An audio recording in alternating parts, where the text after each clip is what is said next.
નમસ્કાર. અત્યારે એસઆઈઆરના ફોર્મ ભરવાની પ્રક્રિયા ચાલુ છે અને એક સારી વસ્તુ છે કે આનાથી સાચા મતદારોની યાદી જાહેર થશે. પણ પ્રશ્નાર્થ ત્યાં આવીને ઊભો રહી છે કે શિક્ષકોને તેમાં કામે વળગાડવામાં આવ્યા છે, જેના કારણે પ્રાથમિક શાળાઓમાં જે બાળકો ભણે છે, જે ગરીબ મા બાપના બાળકો છે, તેમનું શિક્ષણ અત્યારે ખોરવાયેલું છે.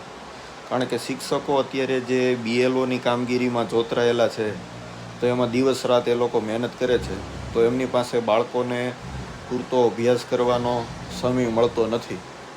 અને આ એક વિકટ પરિસ્થિતિ હું સમજું છું કે જ્યારે શિક્ષક જેવો દરજ્જો, જેને આપણા ભારતમાં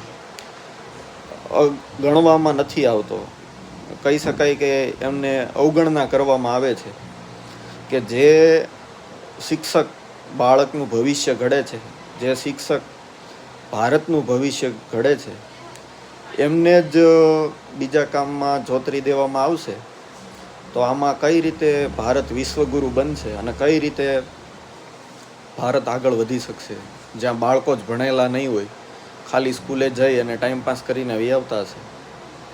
આપણે સરકારના નિર્ણયોનો આદર કરીએ છીએ કે ભાઈ ચૂંટણીમાં પારદર્શિતા માટે બધું કરવું જરૂરી છે, પણ એમના માટે લાખો બેરોજગાર યુવાનો રખડે છે, તો તેમને ટેમ્પરરી નોકરી પર રાખી લ્યો ને, કે જેનાથી એ લોકોને પણ રોજગાર મળશે. અને શિક્ષકોને શું કામ આવા કામમાં જોતરવા જોઈએ? સભાઓ છે તો શિક્ષકો, બીજા સરકારી કાર્યક્રમો છે તો શિક્ષકો, મતગણના છે તો શિક્ષકો, બીજા સુધારા વધારા છે તો શિક્ષકો. તો શિક્ષકો જ આ બધું કરશે તો છોકરાઓને ભણાવશે ક્યારે અને ભારત આગળ ક્યારે વધશે?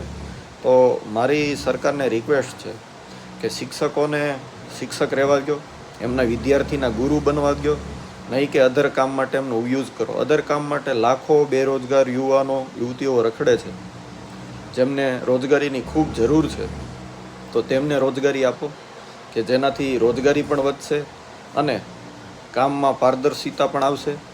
અને શિક્ષકો જો બાળકોને ભણાવશે તો ભારતનું ભવિષ્ય પણ બનશે. તો આ સરકારને મારી એક નાની એવી રિક્વેસ્ટ છે. Thank you so much. જય હિન્દ, જય ભારત.